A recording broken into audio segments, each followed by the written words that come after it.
Hello, everybody, and welcome to episode number 238 of the SoxProspects.com podcast. We're the web's number one source for information on the Boston Red Sox from top to bottom, from Fort Myers to Worcester, across the Pike to Fenway, and all stops in between. Thank you for listening. My name is Chris Hatfield, and I am joined, as always, by our director of scouting, who, I don't know if you all saw this, but on ESPN about half an hour ago, I saw a report that he was retiring, but he called me about 15 minutes ago and swore that he hadn't made up his mind yet. Ian Kendall. Ian, the people want to know, are you playing this year or no? No comment at this time. No, that was an interesting couple of hours where it's like he was retiring, all the big NFL people were talking about it, and then all of a sudden, like, the local Boston people with connects to Brady's dad and his camp were all just like, he's not made up his mind yet. Weird. Very so weird. Who knows? I mean, who knows? But yeah, as of now, I as long as this snowstorms eventually stops and we get baseball, we should be good. Yes, you're under about close to 2 feet right now, you said, right? I am, yeah. Excellent. Not that I've been outside, but yeah, we got like half an inch down here, so yeah. It's what do they call it? A bomb cyclone, I think. Bomb cyclone, which to me sounds like it should be like a Yin Yang Twins song or something. I don't know. It's an interesting. It sounds like a drink that, like a Four Loko drink to me. Or either that or something you get on Bourbon Street in a plastic cup. That's what I mean. Yeah, that and a hurricane. Right. Right. But yeah, so we got a lot of snow up here, and meanwhile, the Red Sox PR is putting out videos of baseball prospects doing stuff in Florida. It's making me really want to go to Florida to play baseball, to watch baseball. So mic'd up Nick York, man. It's good stuff. It's good stuff. Yeah, this he week didn't say anything. That clip was so weird. It was a weird clip. It was like hi mom. So as background, the Red Sox are currently having their winter warm up, which is this new thing they're doing this year. Gotta love the name. It sounds like a promotion for, like, I don't know, some company, like the winter warm up promotion. Get your deals here. I don't know. Yeah, it's the your local Ford dealer's winter warm-up event. Exactly. Yeah, that's exactly what it sounds like. I was joking with Brian Abraham that he should get a trademark to put it on some T-shirts. But yeah, and actually I just realized, Dan, we should probably talk about the rosters have been released since our last episode for that. The Red Sox have some minor league players who are in full season ball who are, of course, not on the 40-man because 40-man players are locked out right now. Down in Florida for the winter warm-up event. It's basically kind of like a pre-camp to the pre-camp because Brian Abraham was having some media availability on the first day of it, and I guess what they do is between now and spring training they have optional mini camps, and those are actually optional. They don't want to make anyone, in case they have things they need to take care of at home before time, they get it if you're not there. But this one, he said, it wasn't kind of like that. So it sounds like it's sort of like if you're invited, you're showing up. Yeah. And then I think it seems like then they'll go into the I don't know if they said how long this is going. I don't know if you know. The winter warm-up was just this week. Just this week? Yep. So, because, I mean, if you look at it, minor league spring training starts in just about a month. You know, it's usually like beginning of March is when people start rolling up. Games start second week and third week in March for the minor leaguers. Mm-hmm. So, it's getting close for those guys. And I think something that even if, the lockout is still going on, which, I mean, I guess we'll talk about where they are right now, which is nowhere, it probably will still be going on. Minor league baseball is going to keep going. So that's the only thing that will be going on down in Fort Myers, most likely, when that starts up. So, it's going to be those guys are going to have to be ready. It's not like the major league guys who are kind of in a waiting position right now. All the minor leaguers not on the 40-man need to be ready to go. Mm-hmm. Mm-hmm. And we'll do the roster in a second, but I just want to mention, if you want to support the podcast, there's a couple ways you could do that. Rate and review us on Apple Podcasts, iTunes, Amazon Music, Stitcher, Spotify, wherever it is that you listen to the show. We appreciate it. You can also support us on patreon.com/SoxProspects. Pledge a certain amount per episode and get some neat perks like the Patreon game updates, special rankings update, extras, things like that. So you get your own podcast feed on there as well with everything. And by the way, if you want, I don't know if people realize this because it took me a while to realize this. You have your own podcast feed if you support us on Patreon that includes things like the game updates if you're at the correct level. So you just copy that into your podcatcher. I use Pocket Casts. I know you can't. I don't think you can do it in Apple or in Stitcher. But if you use a podcatcher like Pocket Casts or something like that, then you can just copy that in there and everything's in one place. So just an FYI. But anyways, the winter warm-up roster, Ian, was a little weird. 4 catchers: Cole Cottom, Jax Groshans, Nathan Hickey, Steven Scott. Hickey is the only I guess not only. He's the only Red Sox 2021 draftee, which to me made sense because A, they're a little thin at catcher, and B, as Abraham said when asked on the media availability the other day, it's just a good chance for him to catch their guys. Catchers have a unique development process. Well, and also he didn't get a lot of catching time after he signed last year because obviously he missed some time with the personal issue at the end of the year. Yep. So I only think he caught a handful of games in the regular That's true, season. Because he wasn't with the team. Yeah. And then they didn't. Well, no, he was with the team. He just wasn't playing. Oh, That's right.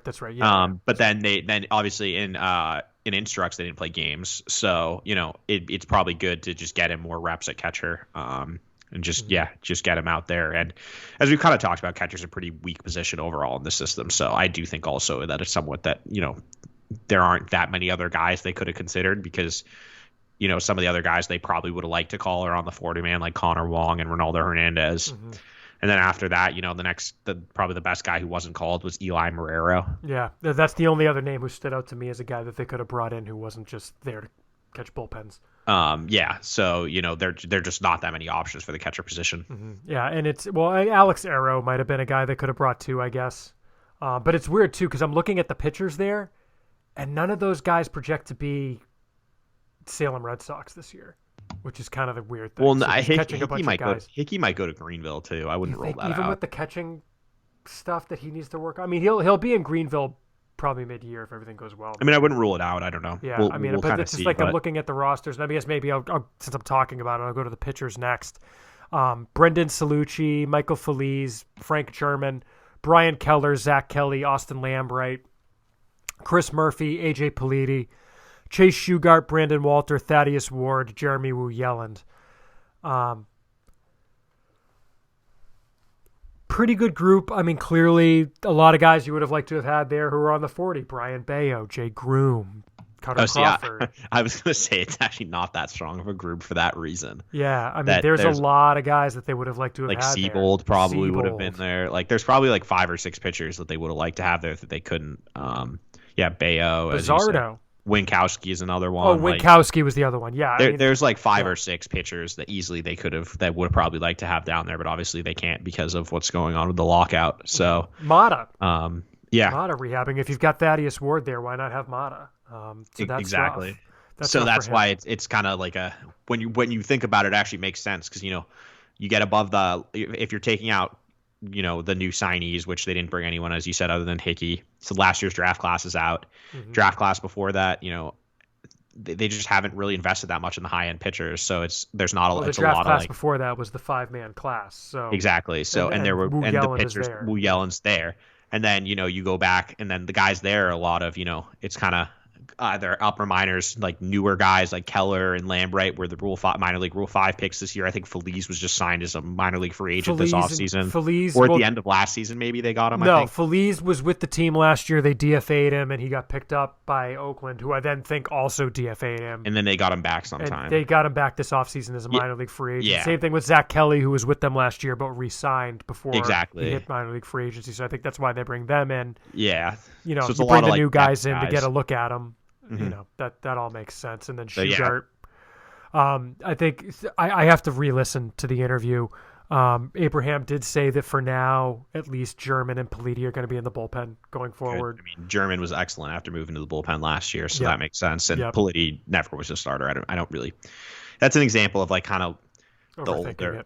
I don't get why they even tried. I thought he could make it to the big leagues pretty quickly, as an up and down reliever, but trying him as a starter, I don't know, it was just weird to me given his delivery. He did say that Chase Shugart, who actually he had a very good Puerto Rican Winter League in the bullpen for Mayaguez. He did say that he might be a multi-inning guy. It sounded like he might be a piggyback guy just because we project him to go to Portland and they've got a pretty full rotation. I would like to see him as a guy who goes to the quote-unquote bullpen, but I'd like to see him kind of in a bridge role, because he does have a variety of pitches, and just none of them grade that well. But I do think in a shorter stint, that's not as much of a big deal, and his velocity is legit. I mean, he's ticking up. He's been up to the high 90s, so if in a short inning role that could even play up, up there more consistently, then that's definitely pretty interesting. I could see him at first being in one of those roles where, like, if he's pitching well, they let him go 3. Yeah, like a 2 to 3 inning role. Like, I don't think he's going to be necessarily in the, like, true 4-inning piggyback type role that, like Yusniel Padron Artiles was in for a while last year, right? The thing with Shugart, too, is, like, you look at his size, like, he's small. He's small. He's like probably 5'10". No, he's smaller than that. 6 even, but we have him listed at 5'10", 180. Do we? So, okay, that sounds right. He's a smaller guy, but the stuff is legit when he's in short stints. But as I saw him last year in Greenville, but it ticks off it ticks down pretty quickly, and it's pretty hittable when guys get a second, third look at it. So I think in that shorter role would be pretty interesting for him. In the infield, Alex Benelis, Brainer Bonasi, Tristan Casas, David Hamilton, Blaze Jordan, Christian Koss, Matthew Lugo, Cedon Rafaela, and Nick York. Not a lot of surprises in that group, Ian. Again, the 2 new guys, it makes sense to bring them in, but they would have been there anyway, I think, even just on kind of talent. Interesting to see Koss there and not like a Cameron Cannon. So that's an interesting decision on their part. And then, like, in the photos, Nick Northcutt is apparently there, even though he's not on their roster. I don't know if he just... I made this joke on the forum where it's just like, I really hope he just kind of showed up. I was just like, hey, I want to play too. And they're like, oh, fine. Like, not that I'm saying they should be mad he's there, but just I have this like, hey, guys, can I play too? like sort of thing on it. But who knows? At any rate, he's there too. It's a good group. I mean, that's where they're strongest, probably. Yeah, I mean, Koss over Cannon to me is not really much of a decision. If you've seen my personal rankings, you know how I feel about those 2 players compared to each other. I just think that, I think Koss is a better prospect at this point. So I completely understand why he's there.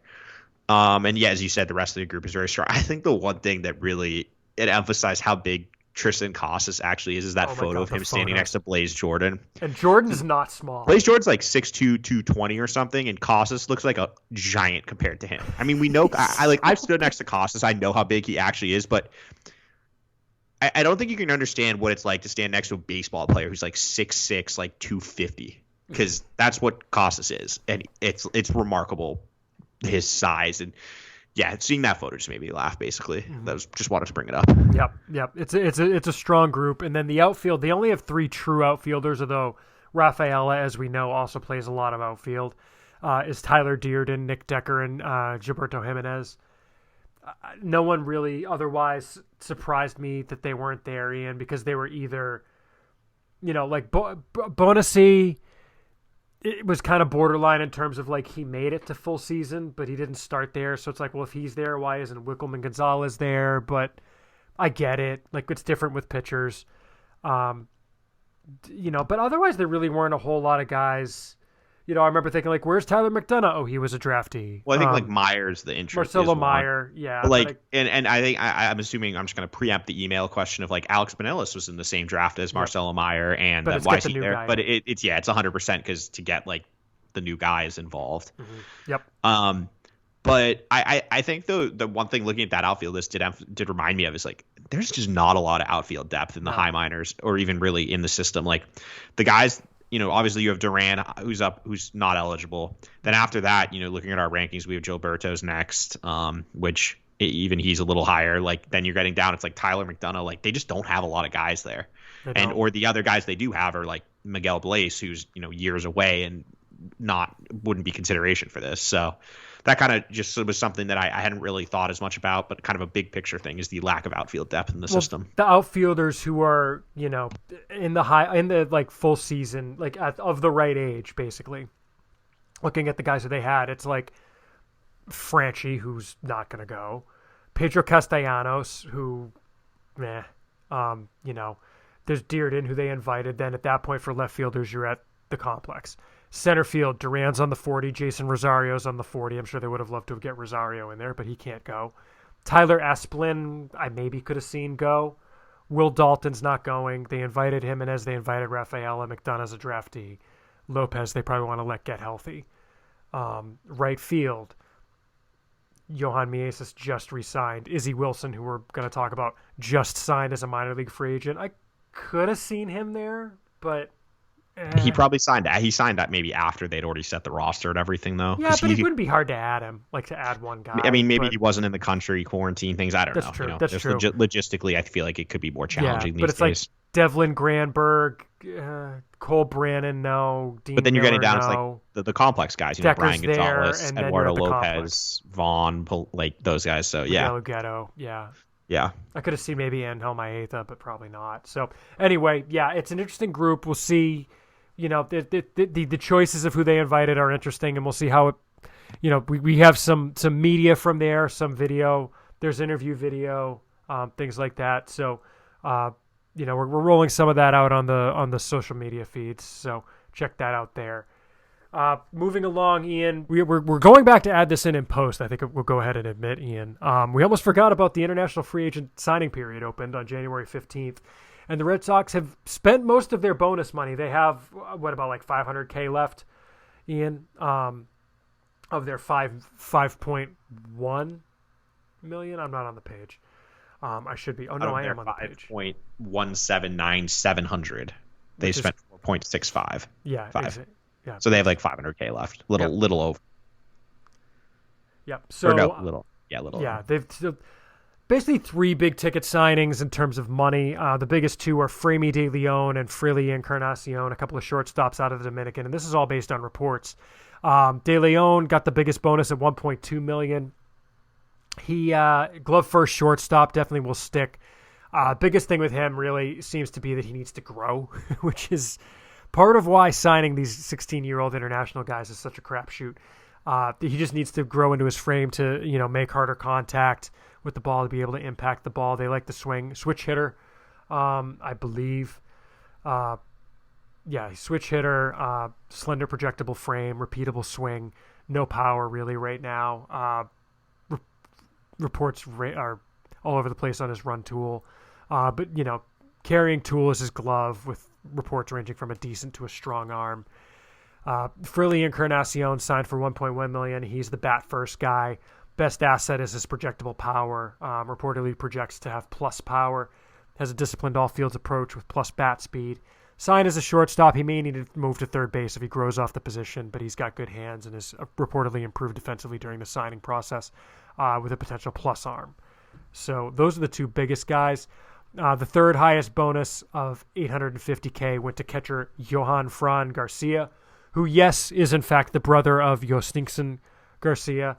But Johann Frond is a catcher. He's got a sturdy build, bat over glove type right now. May see time at first base eventually, but the organization expects that he'll stay behind the plate. Strong field to hit and all fields approach with sneaky pull side power. Average to strong arm, depending on the reports you read. Beyond that, some interesting guys. Shortstop Yohander Asensio. I should mention that Garcia was signed out of Venezuela, and I mentioned De Leon and Encarnacion were both signed out of the Dominican. Yosander Asensio signed as a shortstop out of the Dominican. He's the best pure athlete in the class. He's going to see time at center field as well as shortstop. He began switch hitting shortly before signing, likely to take advantage of his speed. I believe there was an Eddie Romero quote saying that he can fly, or you know, that he's got great speed. He's a very aggressive hitter and base runner, but tends to slap the ball. So seems almost to me like a cross between like Jimenez and Rafaela, Ian, in terms of that. Marvin Alcantara is a shortstop from Venezuela, likely to stay up the middle, either at short or second base, who's an average runner. There was a pretty good, anecdote about Alcantara in the athletics write-up of this class that's worth checking out. Willian Kominarius is the only pitcher they signed to get any kind of a bonus.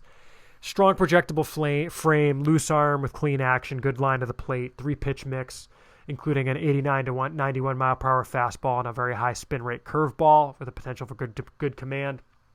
And the last guy with any kind of reports out there was shortstop Jansel Santana. I should mention Kominarius was signed out of Venezuela for $125K. Santana was signed out of the Dominican for $600K. Sounds like projectable frame, contact over power at present. Fluid swing, good hands and fluid actions at shortstop.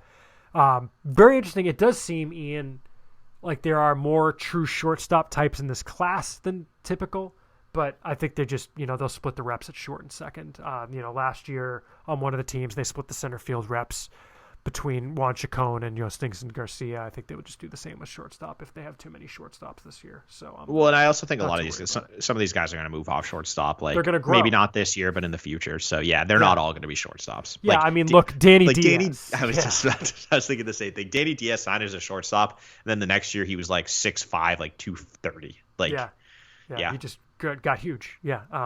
Naturally. So don't worry about the fact that if you look at this class right now on our website, there's 4, 6, 7 shortstops, and there are still guys who probably aren't going to move up who are shortstops that they probably want to play. It's just they'll get guys reps. I mean, there are guys who signed as shortstops last signing period who played first base this year. So, guys will move as they grow. They're 16. So, interesting group. And it's worth talking about very briefly, Ian, because this has been a big point of discussion on the forum. The fact that the Red Sox once again seemed to spread their bonus pool as opposed to putting all their chips in with one guy. There are guys who signed this signing period for $4 million, which if the Red Sox did that, that would have been, 80% of their signing pool. Yeah, I think it's just an approach thing. And the thing that's hard is that these, there might be an understanding with some of these guys for a little while before the period is up where, like, the guys who are signing for $4 million plus have probably known that was happening for a while. Yeah. So it's like, pretty early what your plan is going to be for that given year. And I think just with the guys the Red Sox have been targeting and going after, they've just seemed to be employing more, as you said, the kind of the diversification approach, which I think is fine because who knows? We've seen it. You mentioned it with Brian Bayo was $28,000 signing, Yeah.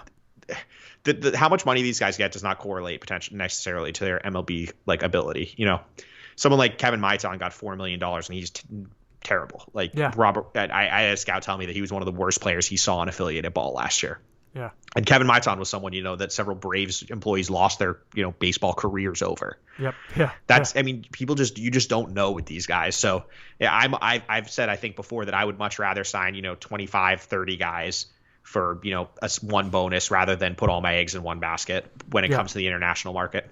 Yeah. The class right now includes 16 guys, including 3, 6, 7, 8, 9 guys who count toward the signing bonus cap because I think it's $20K is the cutoff where, or it might be 10, but at any rate, they don't have anyone between 30 and 10, where the cutoff is where the players count or don't count towards the bonus cap. Look, Marvin Alcantara, the anecdote in the Athletic article was that the Red Sox scout, Alex Racania, who saw him, was pounding the table that they needed to sign the kid. And maybe Racania winds up being right. And they got a stud for $30K, right? Like, you don't know. They've done that plenty of times this far. And I think they deserve a little bit of benefit of the doubt here. Yeah. But and this thing is like the flip side of it. And I don't understand this argument is like Wander Franco got, I think, $4.5 million or something when the Rays signed him.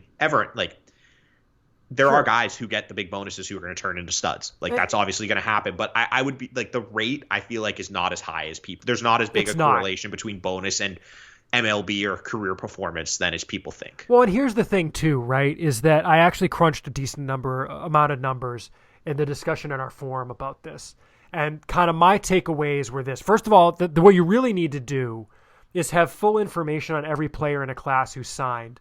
And of the players who got above a certain number, how many of them turned out to be studs and how many didn't, et cetera. And I don't have the time or information to do that. But what I did do is look at the top 100 list mid-year, right? And with Fangraph's list, you can actually sort it by, grade, and then you can see who the signing team was and what the bonus was. And what you wind up seeing is and I think I actually did the same thing with the recent top 100 list that Baseball America did.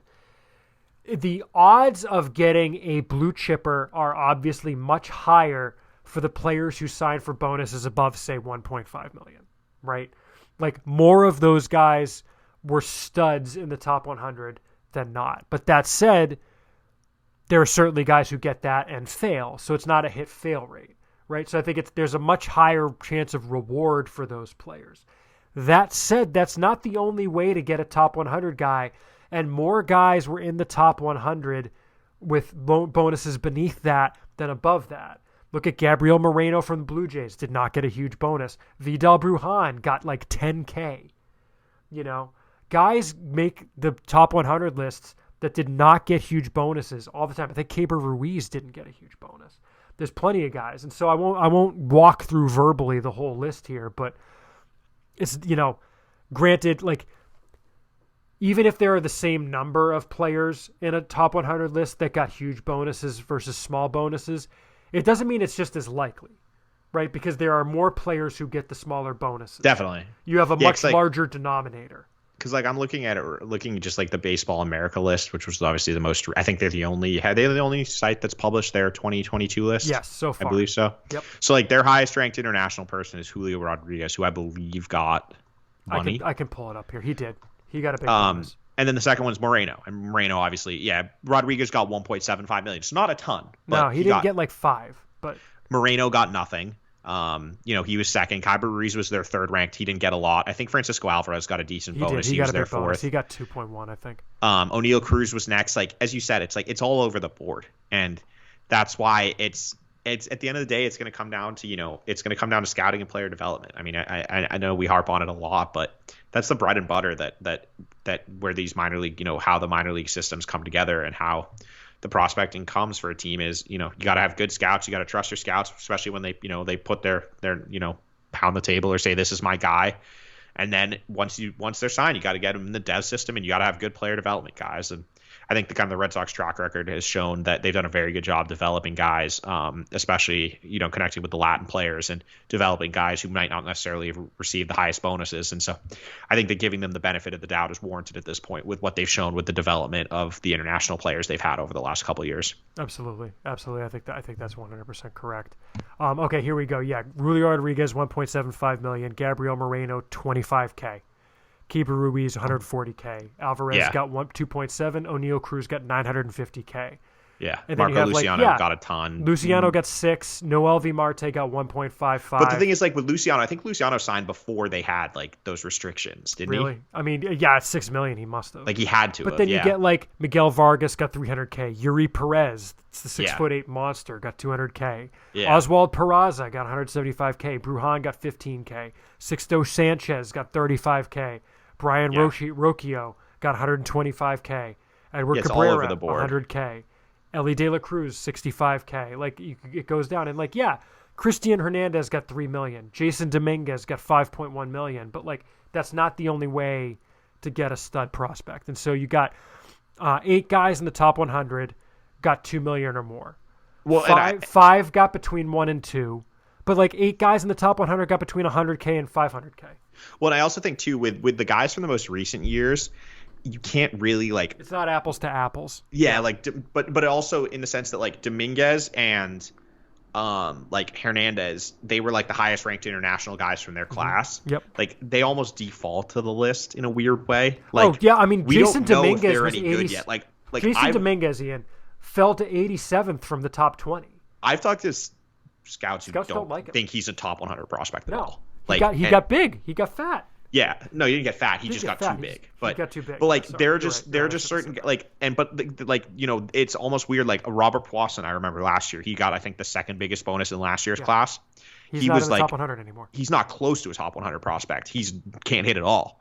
But he was seen as like a borderline top 100 prospect just by his bonus. And I think that's one thing is that, you know, and there's nothing wrong with this, you know, we all have to do it at some point, is that, you know, when there's limited information on a person, you trust the team and their you know, scouting ability, and it's not always right. Like, everyone's going to have misses, you know. Mm-hmm. And I think that the Latin market is so volatile or the international market is so volatile that, you know, you can't, there's no guarantees with that. Mm-hmm. Mm-hmm. Exactly. And then one other point, because I did the research, I might as well go on here. The discussion that was on there is whether the Red Sox have been successful with their international program.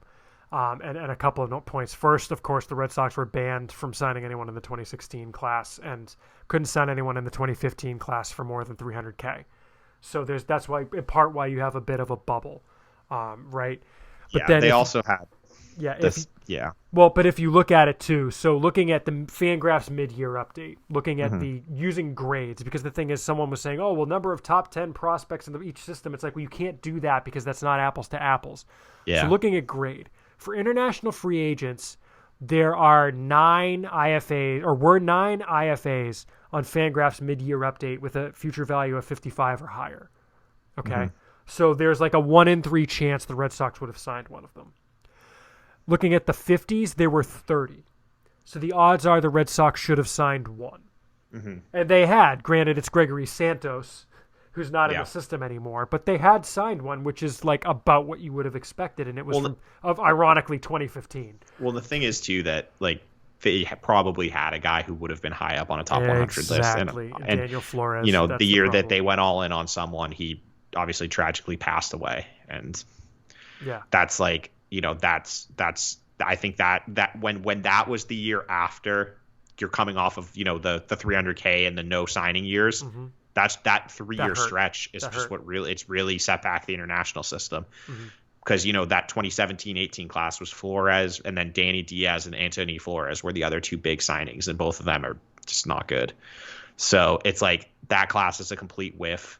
Then that 2016-17, obviously they couldn't sign anyone. In 2015-16, they got stripped of all their top guys, and they still have like Mata and a few other guys from that class. But and Santos, who they traded, was a stud. Right. So it's just like those 3 years is what we're seeing, why there's like a real lack of high minors, Latin, you know, talent from those years. Well, and the other thing too, Ian, is keep in mind, you know, when you look at the IFAs, those 39 international free agents broken down by signing year, okay?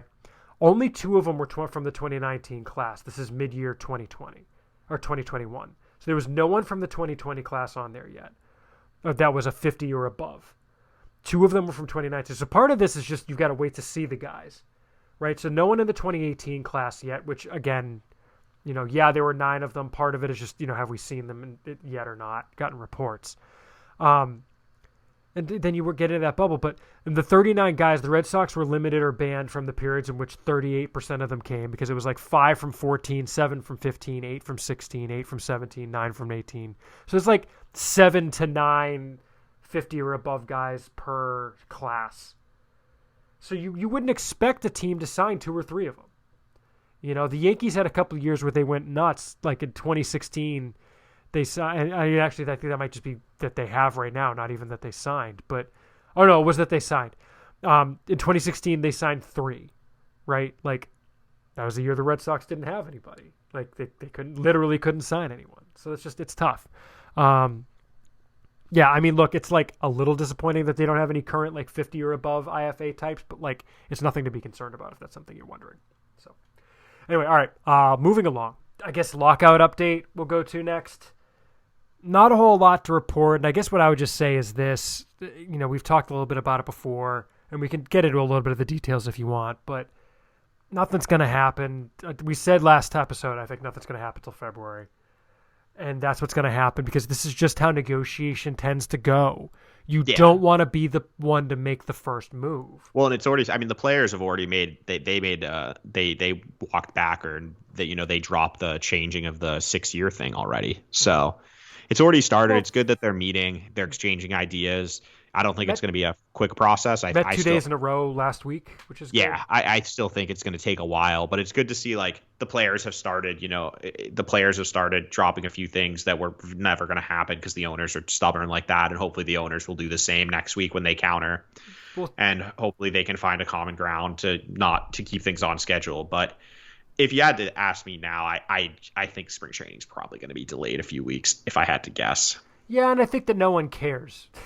Well, no, the thing is, that's the interesting thing is spring training is too long anyway. Yeah. This is like, I think that the thing that will spur the most movement is, oh wait, we might actually miss the first, few games in April. Yep.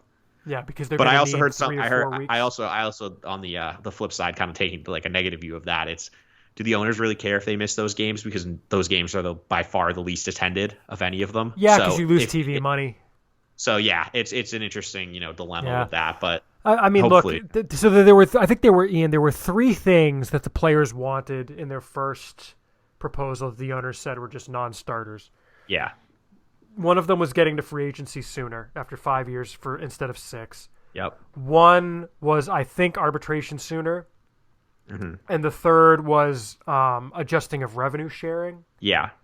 Which they took one of those off the table in the getting to free agency 1 year sooner. Yeah. And I mean, you throw all of them in because that way when you're taking stuff off, you're moving, right? Yeah. Exactly. But well, they have the thing that's tough is the players. I think we talked about this. They just don't have that much to give the owners because of how bad the last deal was. That's the problem they're in. They're going to give them expanded playoffs, and no DH, question. and that's it. Those are the two. Well, DH isn't giving the owners something. That's no. It's like that's a both ways. 15 more jobs. Yeah, that's a player thing. But it's also an entertainment thing. Like the owners don't want to see pitchers hitting. Yeah, no one wants to see pitchers hitting. Yeah, but the owners are going to treat it like that's a concession to the players because it's 15 more jobs, basically. But it is literally expanded DH or expanded playoffs is all that is their big, and that's a massive bargaining chip. Don't get me wrong, but it just shows how bad the last deal was for the players. That's all they have to negotiate with. Well, and that's why they have to get up against. They have to be willing to miss games to get anything. Yeah, and the owners have to realize that, and then that's when they'll move. But, yeah, we'll see. I don't know where we're going to go here. I think the players are probably going to have to give a lot on the revenue sharing piece. I think that's more signaling that for next time than something they're asking for really for this one. And I think it says something that wasn't the first thing they took off the table, because they're trying to. I think that's more trying to send a message than anything. But the minimum salary is going to go up. It's just by how much. I don't know if thgoing to wind up getting this arbitration sooner. I could see them not. I could see there's going to be something like that. There's going to be some sort of system. We don't know what it is that rewards players in their pre-arb years for doing well, basically. Should we give lip service to the no more service time manipulation proposal that the owners made? Oh, the one about using like prospect lists to like. So it was if you have a top 100 prospect and you call them up for the full year and they finish.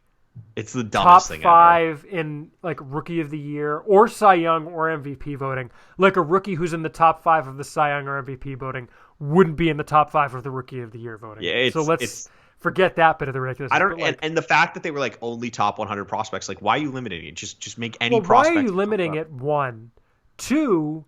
That then incentivizes you to if the guy is not going to be in the the reward was if you do that you get a draft pick. Yeah. So I actually think that like idea is interesting, but I think it shouldn't be that. It should be like if you have a player comes up and he, plays like gets 600 at bats or something, or I don't know, like, and performs to a certain level, they get the draft pick. Like, I don't think it should be reliant upon either like a prospect ranking or the owner or the baseball writers voting them like an award winner. That's stupid to me. Like, it should just be a performance-based metric somehow.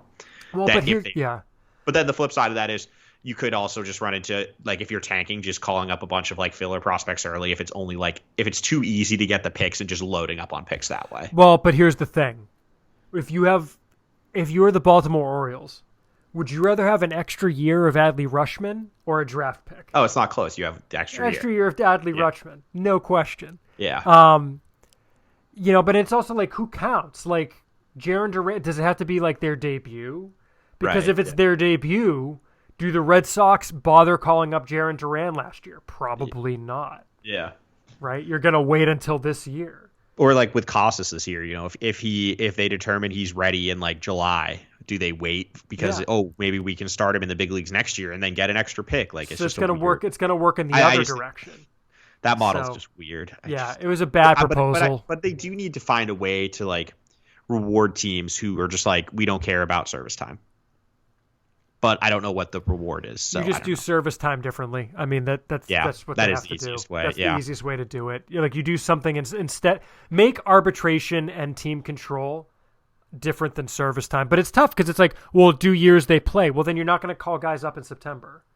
Yeah, right? There'll never be September call-ups. There'll never be September call-ups again because why would you waste a guy in September? Yeah. Even if you're on a playoff run. Like, right. I'm not going to do that with a guy who I want to keep. So I don't know that there's an easy answer in a sport where you reach free agency based on time in the majors as opposed to a contract like you do in other sports. When you get drafted to the NFL, you sign a contract. When you get drafted in the NBA, you sign a contract. At the end of that contract, you're a free agent. So I don't know how that'll work.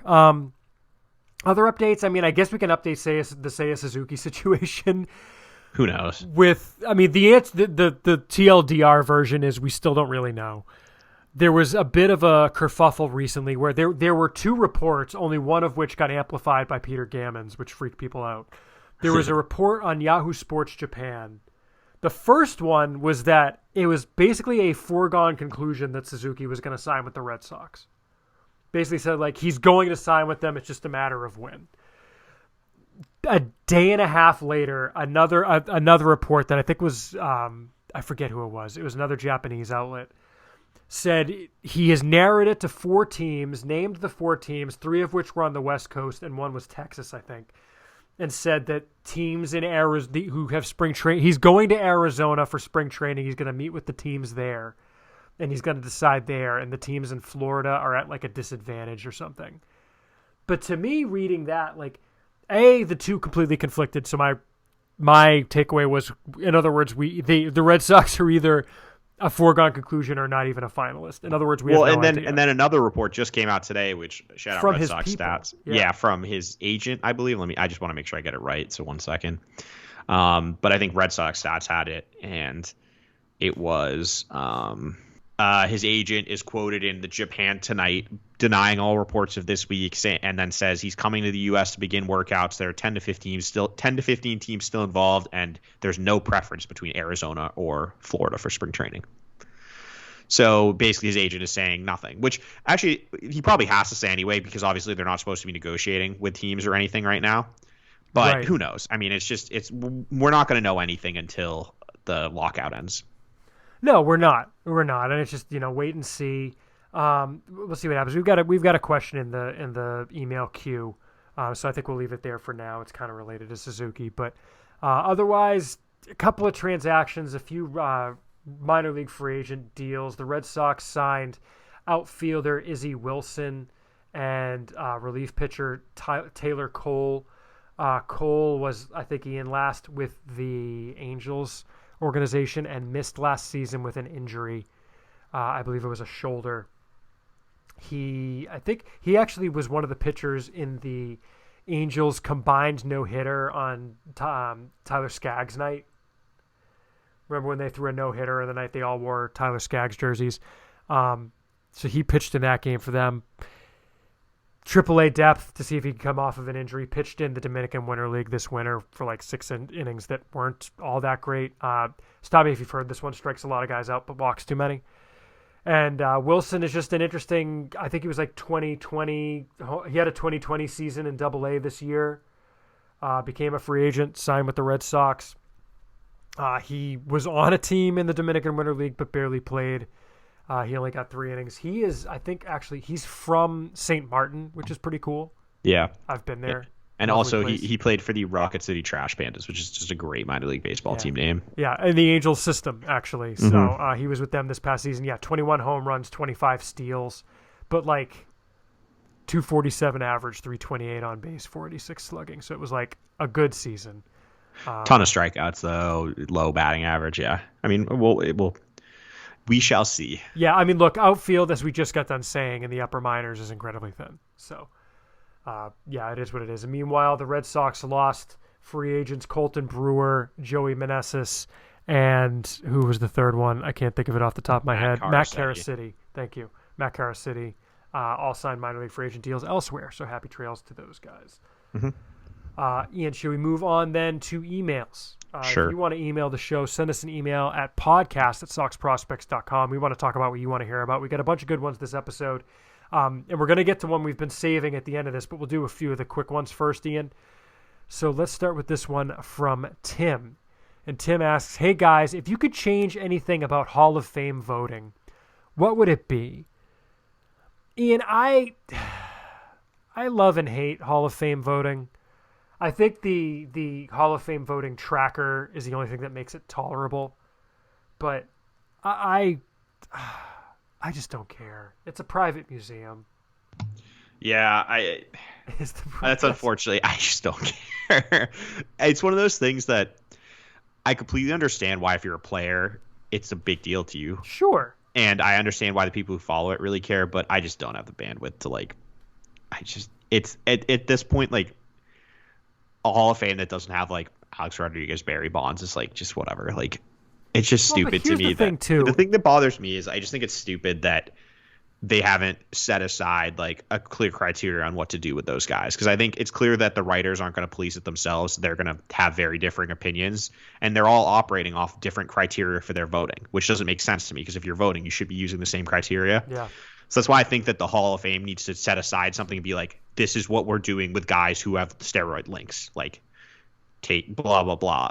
But I mean, they're obviously never going to do that. So it's just like we're in this gray area where like some guys are going to get in who have used steroids, and I'm sure there are guys in the Hall of Fame who have used steroids, and some guys will get in who never got caught. Some guys are going to get in who get, tangentially linked but never proven. Then you're going to have guys who, public opinion says they did use them and never going to. It's just this weird gray area that I just don't like, and I don't know. I just think it's kind of like turned me off from caring about the Hall of Fame. Well, and here's the thing, right? Is it's like this is just enshrinement in one area of the Hall of Fame. It's not like Barry Bonds is getting whitewashed from the Hall of Fame. Like if they have Barry Bonds memorabilia there, it's there. Like they don't like. It's not like they fail to acknowledge he's the home run leader. They don't fail to acknowledge that Pete Rose is the all-time hits leader. He's just not in the area where all the busts are. Like, yeah. Or not the busts. I guess that's Canton. They just have the plaques. But I don't know. It's. I mean, I think it's awesome that David Ortiz got in. I think he deserved it. But that video was terrific of him. Oh, the one with him and Pedro? Yeah, when he found out. The thing that's tough, that's frustrating to me, though, is there were several other guys on the list who I think deserve to be in. Yeah. Like Scott Rowland, obviously Bonds, A-Rod, those guys. Like, next year will be interesting because there's not the only new guy who's got a prayer is Carlos Beltran, that'll be an interesting one. There's another test. Like, how's that going to work? And I do think that I saw that someone made the point that can we admit David Ortiz partially got in because the writers liked him. Oh, sure. It's just silly that it's turned into kind of like a popularity contest of if you were nice to the writers during your career, it helps you get into the Hall of Fame, which I don't think that should be that shouldn't matter to me. But I mean, I don't know. Yeah, I mean, we'll see. I don't know. I do like that. Let me just say this: as far as what I would change, I do like that they went to 10 years on the ballot instead of 15 because 15 was silly, and I do like that they got rid of if you haven't covered the game actively for 5 years, you lose your vote. Oh, really? I don't know. I just don't care. I don't know. That helped a lot because it got rid of a lot of the dinosaurs who didn't want to vote for anyone. Well, there was. Yeah. Oh, anyway, we don't need to get into specific ballots. Let's move on. Yeah. Anyway, all right. Our next question is from Sam. He says, "Hey guys, maybe it's a moot point because he's gone now, but I was hoping you could shed a little light on the narrative around how Eduardo Rodriguez was a better pitcher than his stats suggest." Just to be clear, that was my mistake, not Sam's.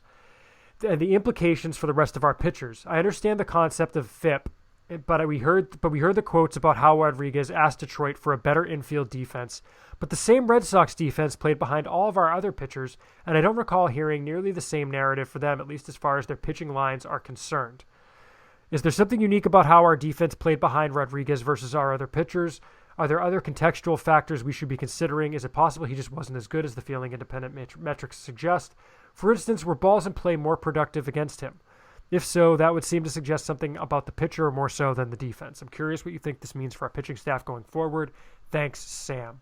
Ian, I guess I'll kick that one to you first because I think you've certainly discussed this on the show before. What do you think about Sam's question about how the defense was behind Rodriguez versus other pitchers, and was it something about Rodriguez versus something about the other pitchers? I think it's a few things. I do think the defense was bad for almost all the pitchers, but I think that there are certain pitchers where it gets magnified by the way they pitch or kind of the results of the balls put in play against them.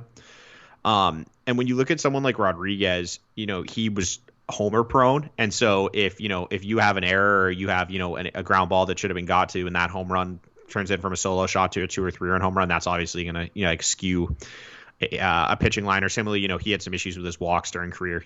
If he should have been out of the inning, then he walks 2 guys and it extends the inning and then things spiral, that's obviously going to magnify. But, with Rodriguez, I think you look last year, his BABIP against was 363, which is that's insanely high. Yeah.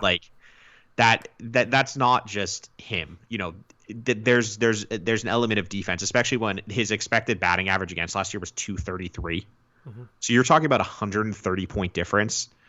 Like, a lot of that has to come down to defense. And I think the thing that people are forgetting with the defense aspect is it's not just errors that are taken into account. Obviously errors are magnified, but it's certain things like a shortstop, like better shortstops than Xander Bogaerts will get to ground balls that Bogaerts doesn't get close to. And that goes down as a hit. That goes against the pitcher, even though, if you had who won the Gold Glove at shortstop last year? Was it Correa? Yeah, I think it was Correa. If you have Correa at shortstop, he's getting to that ball up the middle of that ball in the hole that gets them out of the inning with unscathed versus allowing another base runner and then next pitch to a home run. There's 2 runs right there. Mm-hmm. It's little things like that. And I think that just with, as I said, the way like kind of Rodriguez's pitching style where he does, he'll lose control pretty quickly. He gives up a decent number of home runs. Like, those things get magnified with poor defense behind you that extends innings. Mm-hmm. And it's not like he was the only Red Sox pitcher who had a pretty big differential between his ERA and his FIP. If you look at their numbers, Nathan Eovaldi had an ERA of almost a full run above his FIP. Yeah. Rodriguez was a run and a half above his FIP. Nick Pivetta was, 4.53 ERA, 4.28 FIP. So that's not a huge difference. No. Who was the other big one? Tanner Houck had an ERA of 3.52 and a FIP of 2.58.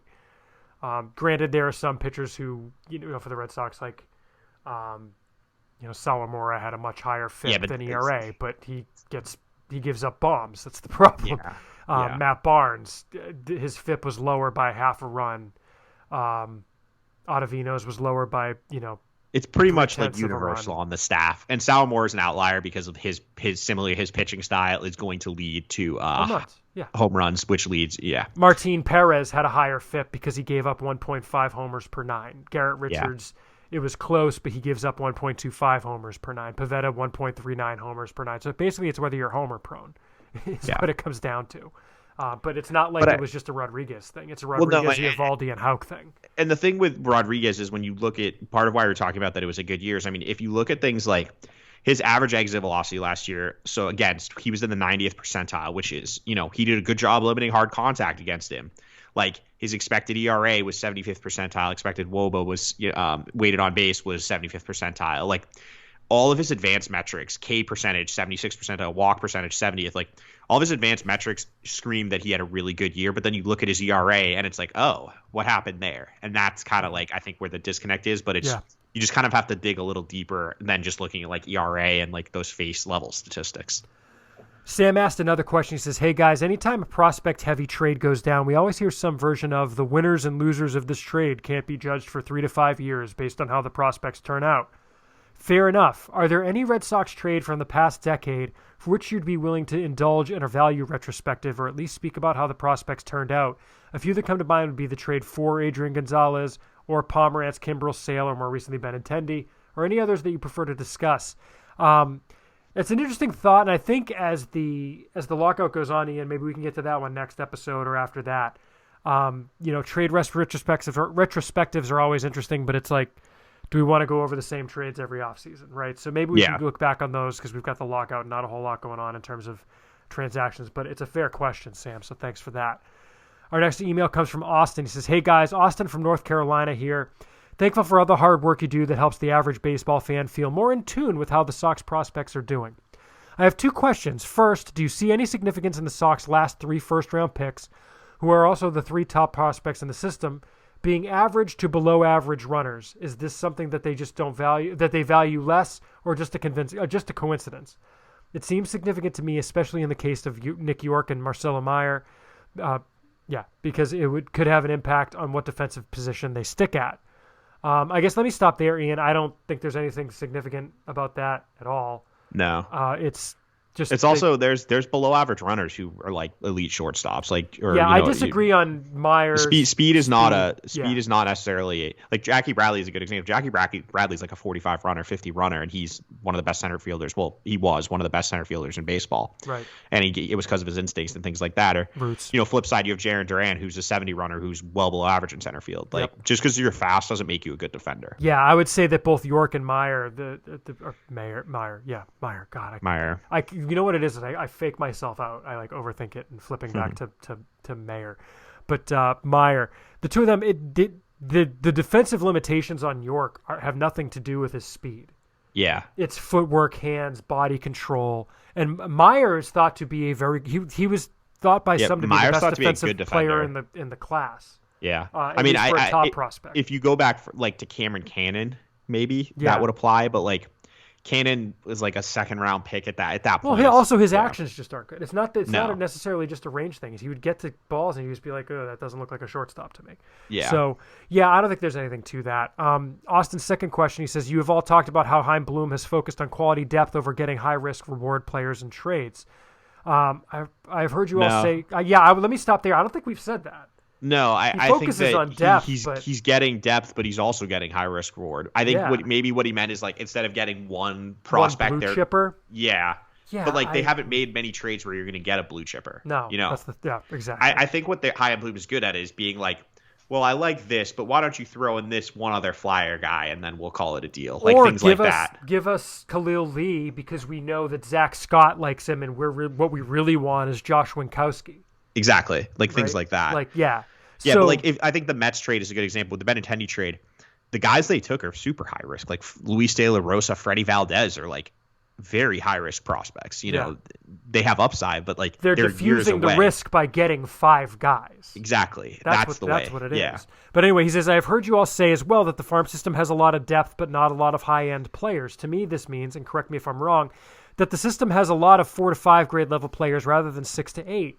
This got me thinking about roster construction for a championship caliber team and what goes into it. So with this in mind, my question is, how many 6 to 8 versus 4 to 5 grade level players do you think a team needs to have to be considered a championship contender? Thanks as always, Austin. I think the answer to the second part of that is that there are not that many like 60 and above prospects. Yeah, there's probably in a given time 20 to 25 guys who at most who you would put a 6 or above on, and that might even be generous. Let's see what Fangraphs was doing mid-year, because they're the only ones you can really just pull up a list and sort them by number. Oh yeah, good point. But like while I bring that up, but like I'm looking at the Braves roster right now. Yeah. And like, I mean, I would say of guys you'd put above a 6 on, they have Acuna, Albies, Freeman, Albis. So this is from last year's championship team. Yes. So Freeman, Albis, Acuna, Riley, you could argue is there. He had a really good year. Swanson, you could argue same thing because of the defense. So that's 5 in their lineup, and then pitchers, Fried is 1, Morton's 1. That's about it. Maybe Ian Anderson, but he didn't pitch that well in the playoffs. Okay, here, let me jump in, Ian. Yeah. Fangraphs midseason list had 13 guys graded 60 or above. Yeah, that's what I say. It's like 20 at most. Like it's not that many. You know what it is? It's 29, 55 or higher. That's what it is. Yeah. Okay, that's what I was saying. But yeah, it's not as many as you think. Like no, that's exactly it. It's just if you look at the Braves, to get those guys, and 2 of them were Red Sox. Yeah. Which is more than you would expect them to have 1. And they had 2 in Meyer and Casas. So there just aren't that many blue chippers even on teams. Like there are solid there are a lot of like 55s and 60s. And actually it's interesting. The Fangraphs podcast had an interesting discussion. The one with Kevin Goldstein had and I think he had Eric Longenhagen on. And they were talking about Adam Duvall. And they were saying that, they were talking to a scout about Adam Duvall, and one scout said he's a 45 to him, and the other said he's a 55 to him. Wow. And that's why it's like with MLB players, it's a little subjective. Or subjective, yeah. Yeah, it's a little interesting. But like, yeah, the Braves, you definitely need those blue chip guys. You need, like, you're not going to win if you don't have, those all-star types for the most part. I think like maybe there's going to be the outlier season here or there, but it's not as many as you think is, I think, my takeaway. You don't need all 70s or above at every position. You can get by with some 50s and 45s even if your roster is constructed right, and you can exploit things like platoon advantages and stuff like that. Well, I mean, look at the Red Sox 2018 team, which was a juggernaut, right? If you look at that team, and you can actually look at it based on WAR, right? Mm-hmm. Because WAR roughly correlates to a 2080 scale. If you look at our website on our scale that we use, an 8 is a 7+ WAR guy, and what that's supposed to mean is like regularly that high, right? Because Yeah, a guy it's could not just a 1 year thing. a guy could ball out for 1 year. That doesn't make him an 80 player. Grade 7 is a 5 to 7 WAR guy. A grade 6 is a 3 to 5 WAR guy. A 5.5 is a 3 WAR guy. I mean, yeah, you look at that Red Sox team. They only had They only had 4 guys above a 2.5. 4 hitters. Yeah. So 4 Mookie Betts hitters. was an 80. Yep. JD Martinez was a 6 WAR guy. So call him a 7. Yep. Bogarts and Benintendi. Bogarts was 4.9 F4. Benintendi was 4.4 F4. So there were 6s. That sounds right. I mean, it was something of a down year for Bogarts, and that's why we still think of him as a 7. But on the pitching side, Sale would have been an 80 or 70 plus. He's 6'9" WAR. yeah, Sale was a 6.2 on Fangraphs. Yeah, I'm on BRF. Yeah, and then it was after that it was Porcello and Price at 2.4. Yeah, You know, and that's why they went and got Eovaldi mid-year, and of course in 12 starts he put up a 1.5 WAR, so call him a 3 WAR guy. But they only they had 4 6 and above guys. Mm-hmm. So yeah, it's not as many as you would think. Yeah, and that's why that was a juggernaut. Well, and that's the thing that we talk about, when we're talking about the Red Sox system is like they're loaded at the top right now. The fact that we don't have anyone projected for a 6 right now, which I think is correct. Right. But they have 3 guys that I think have the potential. Oh yeah, it was a good year this year, no question. They've got Casas, Meyer, and York. That's 3 potential blue chip guys who, if you asked me and you told me what's their 75th to 80th percentile outcome, or even maybe 60th percentile outcome, I think you can dream definitely on them becoming 55, 60s easily. Yep. So that's, and that's a lot. There are teams with none. I mean, I know Fangraphs does a great job in their offseason prospects lists. And if you go over to their website and you look at some of the teams, and I'm just going to pick a random team. I'm going to pick Toronto. How many guys do you think Toronto has projected above a 50?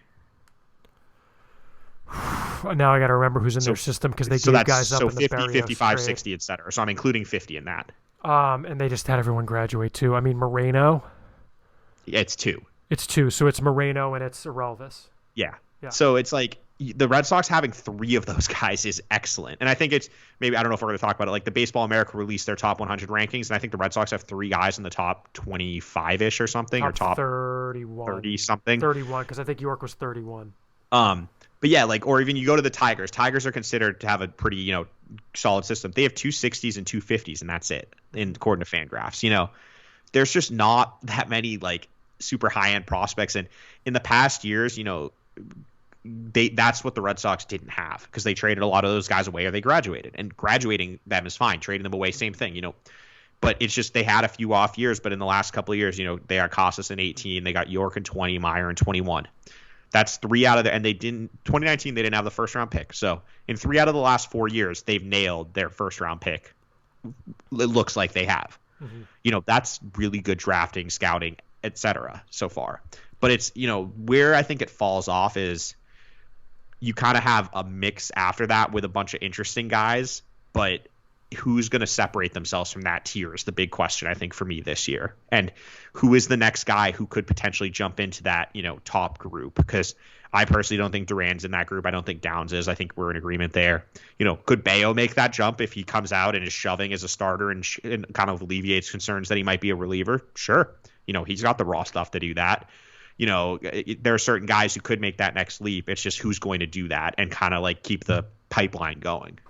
I should throw in here, just for the sake of, throwing another perspective out there too, looking at Baseball America's list, in case anyone looks at that, they do their rankings a little bit differently in that they put a grade on it and then a risk factor. So for example, they grade Marcelo Meyer as a grade 65, very high risk. Yeah, whereas I think Fangraphs bakes the risk into the grade. Yeah, so Casas is a 60 medium risk. So I would say a medium risk is you're saying more or less that's about right.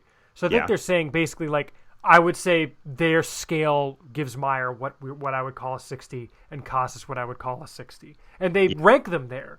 They have them both in the top 15. Mm-hmm. So I think that's reasonable. York has a 60 high. I would call that a 55. Yeah. Duran is a 55 medium. I call that a 55. I think they've been high on him. They rank him in their top 100. That makes sense.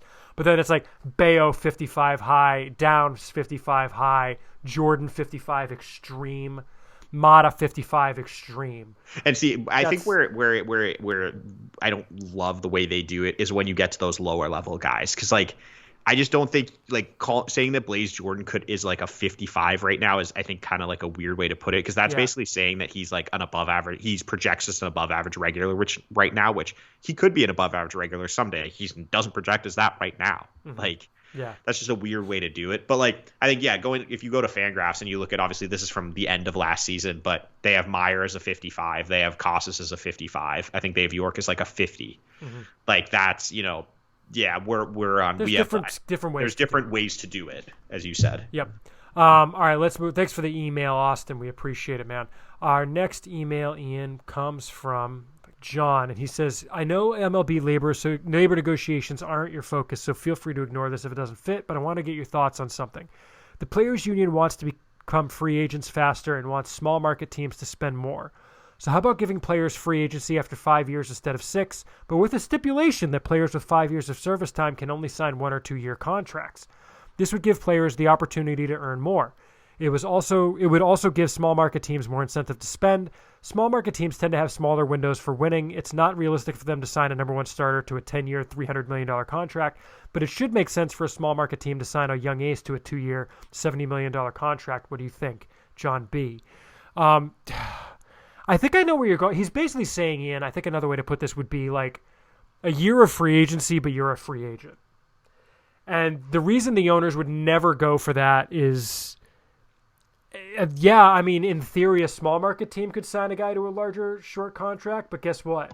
So could a big market team, and that's the big market teams would do that. Yeah. Yeah. I mean, look at the Scherzer contract. Yeah. Look at the Trevor Bauer contract. Yeah. I mean, that's what that's the thing is, get. You look at like, so that would never fly. Like the Scherzer contract, the same amount of like the Orioles payroll from last year or something. It's crazy. Yeah. And I mean, like, the other part of this too, though, is that like, yeah, small market, a team in a small market, you're not going to sign a guy to a huge 2-year deal if you're not in your window to contend. No. So that's not going to help that way either. If you're not projecting, like the Orioles weren't going to sign anyone to that contract. Well, and that's the thing is like the small market teams would be losing their player a year early, and they're not going to be able to sign someone to replace them of equal value. So they wouldn't go for it. I think that's why it wouldn't fly. But thanks for the email, John. We appreciate it. Our next email comes from Steve. And Steven, he says, hi guys, like everyone else who writes in, I just wanted to say thanks for what you do. Every club should be so lucky to have this coverage of its minor league system like we have. Anyway, I have a question for all of you about Tristan Casas. While his exact placement might vary, virtually every ranking so far has Casas as one of the top 2 or 3 prospects in the system. I'd say it's all top 2.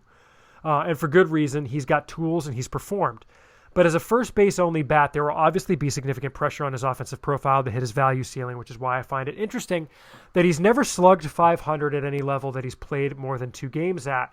But that pretty much everyone seems to wave that away with, he'll be fine, I'm not worried. And while I want to be clear that I'm not suggesting they're the same player and attaching any significance to the comp, that the above the reaction is probably the fair reaction, I'm uncomfortably reminded of another Red Sox first base prospect. And then he compares him to it turns out to be Lars Anderson. It gets pretty long. But he says Anderson, upon reaching Portland at age 20, had a 17.8% walk rate. Actually, let me compare them. So he compares Anderson at Portland at age 20 and Casas at Portland at age 21, thanks to COVID. Casas had a 14.9% walk rate. Anderson had a 17.8% walk rate. Okay. Casas struck out at a 26.4% rate. Anderson 19.1%. Casas slash 316, 436, 530. Oh no, Anderson slash 316, 436, 526 over 41 games. Good for a 162 WRC plus. Casas slash 284, 395, 484 over 77 games. So a sample of a little less than twice the size. 1 year older. Casas walked less, struck out less.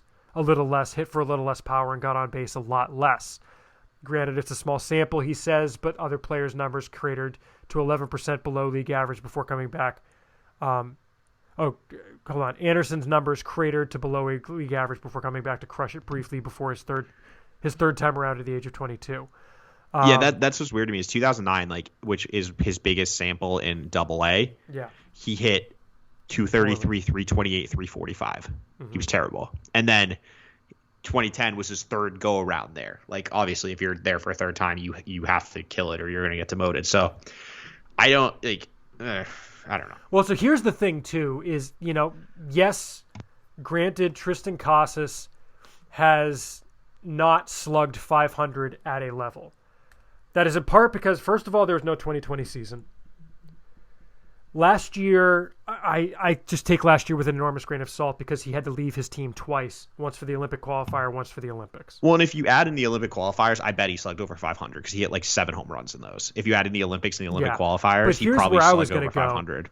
Keep in mind, in 2019, when he's in Greenville at Low A, in the South Atlantic League, in the first month, he was not good. In the first month, he hit 208, 284, 364. He went 16 for 77 for the month, struck out 31 times in 88 plate appearances. Mm-hmm. So that's a robust 35% strikeout rate.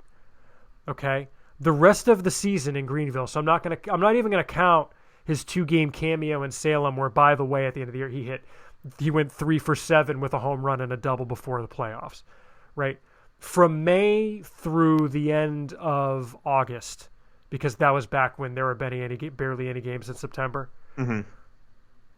His line for May, June, July, August, if I could get the stupid page to load. I'm trying to stall for Baseball Reference right now, and it's failing.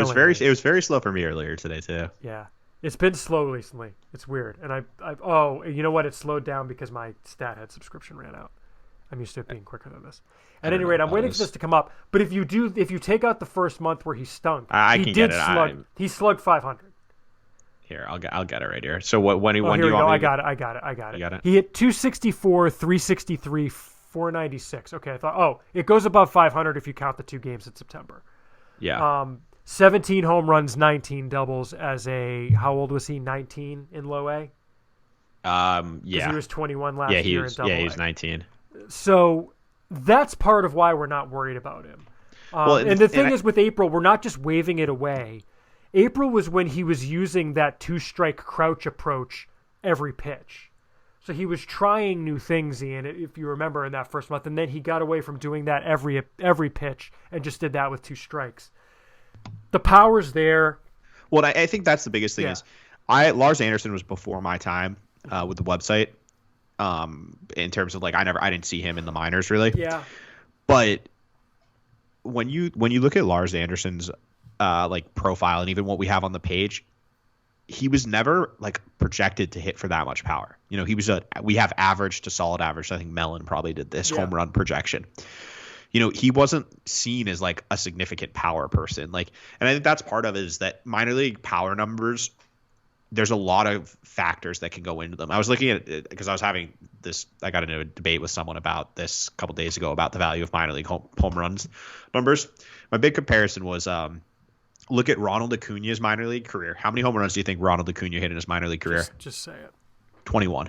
Okay. Sorry. How many seasons? Excuse me. His career high in the minors was 21. Sorry. He hit in his minor league career. He hit 30 home runs in 4 seasons. There you go.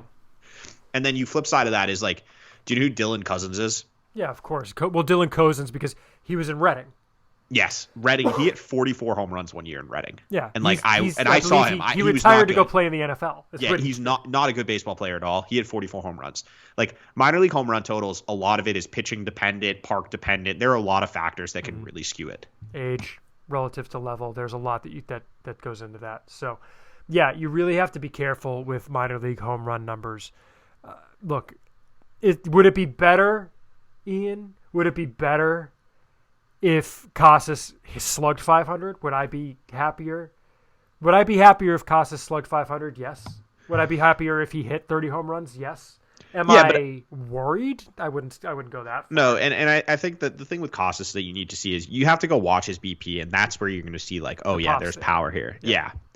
There are certain guys, and I'm trying to think back in the Red Sox system of people who had a ton of home runs. And obviously I'm going to exclude the Lancaster years because those were just, you can't read really anything in the Lancaster years. But here's a good one. Tyler Dearden hit 24 home runs this year, slugged 523. Do I think Tyler Dearden has more home run power than Tristan Casas? No. Like it's just certain things, sometimes it just doesn't translate till you get to the major league level. Well, the thing too, I remember we'll look at Salem. And this is not really a problem for Casas because he basically avoided playing in Salem for any length of time. But Casas, like Salem was where power went to die, and people would freak out that guys weren't hitting for any power in the Carolina League. Yeah, like Rafael Devers, I was thinking about that. Like, didn't he hit slug like under just above like 400? Well, he struggled like crazy at the beginning of the year too. Yeah, so he was another guy who had to look at splits. And I should add Aaron Mehta, our Patreon supporter and multiple time emailer, also asked basically the same question. So thanks for the email. Yeah, Devers in Salem, he slugged 440. Yeah. And I think a lot of that is if you look at his splits, it probably is he struggled at the beginning of the year and then caught fire and got promoted. Yeah. Our next email is from Drew in Denver. He says, hey, Chris and Ian, what are your thoughts on drawing up a pre-debut extension for Casas? Obviously, it hasn't worked out great for Seattle with Evan White, but it looks genius by the Chicago White Sox with Eloy Jimenez and with Roberts. I think an early long-term deal for him would likely be after year one, but I'd be happy if they approached him and got something worked out. What do you think the parameters of a deal should be? Thanks, and keep crushing it. Ian, I wouldn't do that with Casas personally. I think it matters more for up the middle players than it does for corner players. Yeah, and it's because, you know how they're going to contribute. But it's not just that. It's just corner players. The market is just not the same. I mean, you look at like, I think I use this example every time, but CJ Cron gets tossed around like a hotcake, and he's a solid everyday first baseman, and he's going to be on his fourth team in 4 years this year. Mm-hmm. And like, I don't know if you can bring up what CJ Cron did last year, but and he was talking about Luis Robert is the right, and that's the guys like figure out what he's meant by the guys that I think it makes sense with are guys like Robert, Acuna, Albies, like those up the middle guys that the teams like spend a ton on. Because CJ Cron last year hit 281, 375, 530 with 28 home runs. And like he's gonna be on another team this year, or I'm gonna take out the lockout year because he was terrible in that, but the year before that, 253, 311, 469, 25 home runs. The year before that, 253, 323, 493 with 30 home runs. Like the first baseman, to get that huge extension, you have to be absolutely incredible. And even now, I think teams are starting to course correct where, like, look at Freddie Freeman. He hasn't signed with the Braves yet because they clearly don't want to pay him as much as he thinks he's worth. Right. Because he's a first baseman. Like, it's just one of those things where teams don't prioritize those positions and are kind of, it seems like they don't want to dedicate as much money to it. And, I think it makes more sense with someone like Casas to be like, if you're a stud in 6 years, we'll pay you whatever you want then. Like, but, let's get to that point first versus I think it makes more sense buying out those up the middle guys where, if the if the Braves hadn't bought out Ozzie Albies' free agent years and all those years, how much would his contract have been? Or, similarly, like the Rays, I mean, we're seeing they just had to do it with Wander and they gave him, what was it, like $215 million or something for 10 years? Like, it's the up the middle guys, I think, that are more likely to be like targeted with those deals. All right, our next email comes from David B, and he says, if the Red Sox can't sign Seiya Suzuki, what do you think the most likely move will be to address right field? Not sure if it's the same answer or not, but what would you do? I think the obvious answer is you start looking at guys like Schwarber to play left and you put Verdugo in right. Yeah, because I remember when we looked back, pre-lockout at the options, it seemed like there was a lot more left field options than right field. So I do think that probably makes the most sense, is targeting someone for left field. Yeah. But we looked at that in a past episode, I believe. So take a look at that, David. Our next email comes from Andrew, and he says, hi, Chris and Ian. There seems to be some consensus in Red Sox fandom and the media sphere that the best impact free agent fits for the 2022 team would be in some order Seiya Suzuki, Kyle Schwarber, Trevor Story, Carlos Correa, and maybe Chris Bryant if you're feeling frisky. There's a decent chance they might not sign a single one of those guys after the lockout and be left looking at the bargain bin of free agency. If they don't make a splash, do you have any preferences on how they should round out the team for next year? Personally, I might take a chance on putting Jorge Soler in left field and hope he just hits 40 home runs again. Thanks, Andrew. I first of all don't think there's any chance they let all of those guys get away. Like, I think if Suzuki signs elsewhere, which, like, who knows? Like, I can't imagine them letting Schwarber sign somewhere else. Yeah, I just think we don't know if that's likely that all those guys are gone. Do you know what I mean? Like, well, I don't even think he's saying I think he's saying there's a chance that they don't sign any of them, which I think is not sure. wrong. I mean, there's definitely a chance, but like, I mean, but then you just go sign. Maybe, I mean, the fit's not great, but you can sign a Castellanos. See who's there on a 1-year pillow contract. Like, yeah, maybe you go get Rizzo or something. And maybe you play get a JD Rizzo in the outfield. You fake Conforto. Nah, they wouldn't get Conforto. That's a pick. No, I think they'd be willing to give the pick up. But like, you go get Eddie Rosario on a 1-year deal. Like, there's going to be options. Yeah, I don't think it's necessarily the bargain bin. I think it's just you wind up seeing who you can sign to a 1 or 2 year deal and kick the can to next year. Yeah, is I think what you do.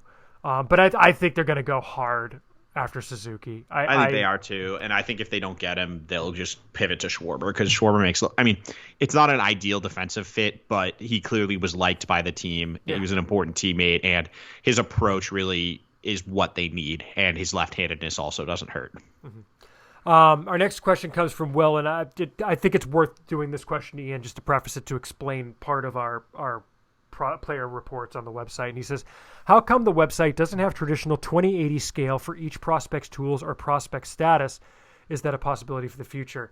Then there's a second question, which I'll get to in a minute. But first of all, we have grades for players on the first page. We don't grade every player overall on a 20/80 scale because, let's face it, in a farm system, there's only so many players who grade out as like 45 or above, right? And there's no point in putting like, look, there are guys in the system I would throw 30s on. Yeah. Nobody wants to read about how this guy's a 30.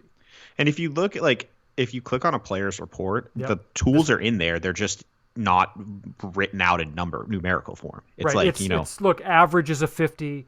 Yeah. Fringe above average hit tool is a 55. Yeah. Plus like Tristan Casas, develop an above average hit tool, plus in-game, at least plus in-game power, potentially more. Below average speed. Like it's just not numerically out there. And it's for what Chris said, there's a few things, there are certain guys that we have not seen, and I'm not going to just put a number grade out on someone that I have not personally seen or talked to someone who has seen them, for enough of a sample to write a report on. Like, we're not just going to throw grades out there that are not informed. And so if we did do it with the numerical things, it would be it just makes it a little complicated. Whereas with the write-ups, you can see the information is all in there. It's just you just got to read it out to yourself. And here's the thing too. Here's what to do, Will, and anyone who's listening who's wondering the same thing.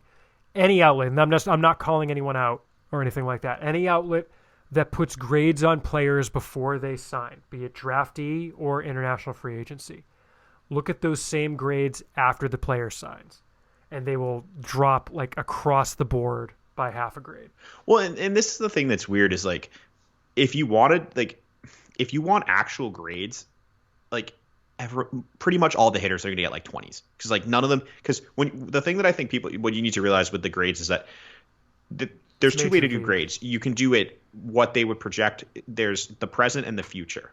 And it gets kind of murky because I don't think some places make it clear what they're grading out because present, almost every person in the system is going to be a 20 bat, which is if we stuck Tyler McDonough in the big leagues right now, he would hit 190, for example, guys like that. So, but in the future, do I think he could be an average hit tool? Sure. And that's why, I do think I think it's Fangraphs does a good job putting they do the 20/50, I think is what they do, where, they put the present and then the future. Yeah.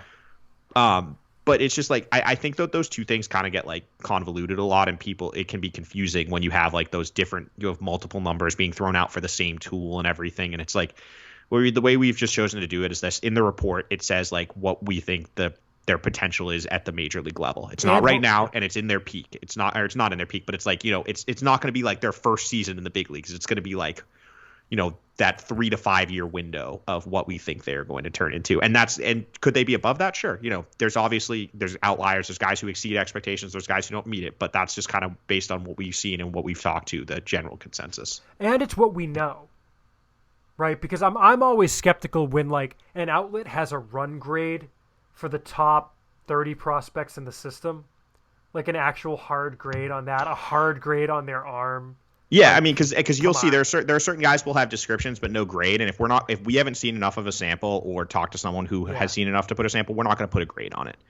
And there are definitely guys who I'm not comfortable putting a grade on certain aspects of their game because at the end of the day, we get to as many games as we can, we talk to as many people as we can, but there's going to be holes. There's certain guys we're not going to see in a given year. There's certain guys that no one we talk to is going to see.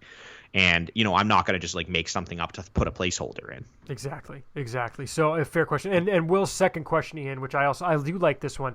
Which affiliate team in the system are you most excited to see this year, and why? I think that's a fun question, Ian. And I guess going off of our 2022 projected rosters, I'm looking at it. There's guys I want to see. There's two options. There's guys I want to see at every level. What do you think the two options are? I think I know where you're going to go with this. At Greenville or Salem? Yeah, probably. I would probably say Greenville. I think that's about right. I think it's that same lineup that was in Salem last year, a year older. Nick York's more exciting. I mean, who knows how long York will be there? But then again, Salem flip side, you could have Blaze, Marcelo. You have all the outfielders from the GCL team last year. You have Wilkelman. But I think that the potential pitching options in Greenville are a little better than what we would see in Salem. So I think that kind of pushed it over the edge for me. But that said, I do think there's strong pitching at all four. Yeah, there's all four affiliates have interesting guys. I think the Florida Complex League team will be interesting. Yeah, it's not going to be like there's past years where there are certain teams where you just there is no need to see them. Like every level is going to have someone or a few guys who are interesting. Yep, 100%. I agree. Our next question, Ian, comes from Emiliano. He says, "Hey guys, so when the Red Sox drafted Marcelo Meyer, most of us got excited because he was arguably the best high school shortstop in the class, and he managed to fall to us. That being said, I think most fans have no clue what kind of player he is or will be. Could you give us some more insight into that? Thanks for doing the podcast and making it easy to follow the farm. Greetings from Mexico." I read this. I think something that's worth noting, of course, the podcast. We love that you all listen. The podcast is great. Go check out the website. We have scouting reports for every player in the system pretty much. And I know we've talked about Meyer plenty on this episode and in past episodes. So I think I'm just going to direct folks, go to the website. We have a full report on Meyer, and hopefully we will edit it even more when we see the team in spring training, God willing, knock on wood. Or you can also go back and listen to the post-draft recap with Jim Callis. He does a great job talking about him. Because as you said, he's a very exciting player. Yep.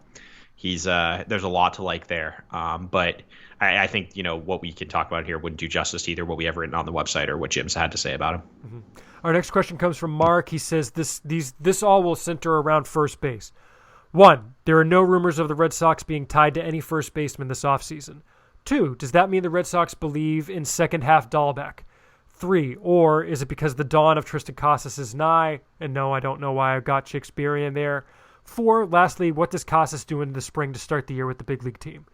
And then he has a follow-up question. But I think as far as that goes, Ian, I think you've got Casas coming mid-year probably.